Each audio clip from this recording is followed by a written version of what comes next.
Hi, I'm Debbie, and this is Dale, my husband, and our son is Dale the third. And we were completely devastated when our son died, and we didn't know how to grieve, what to do. But we found out, letting each other just grieve when they needed to grieve was really important for the other, and not to say I can't help you or whatever. But if you couldn't help that day, it was okay. Just allowing each other to grieve on our own terms. What do you think? Right. I think men and women grieve differently, and then, of course, every individual person grieves differently.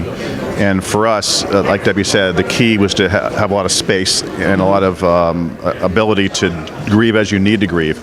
But on the other hand, there's also, no matter what, always that common bond that we have, because no one will ever understand our child or what we've experienced more than we can for each other, right? That's right. So you have this situation where you have to give a lot of space in between, and yet still maintain the ultimate connection and not be afraid to talk about it, Right. because it really permeates every part of your life. And so you have to really stay in communication even as you give space. Yeah, and it was difficult because it's quote unquote normal for women to cry, but you got to allow men a place and a space to cry or to whatever, work out their grief. So I had to learn that because I was not used to my husband having these type of feelings, because I'm the one that's supposed to cry according to society standards. So I had to learn that it was okay, he's supposed to cry because he has the same feelings that I have, and they have to be expressed or let out in some type of manner. So it was a learning curve. It still is a learning curve, but it's learning with love and compassion that we have to do for one.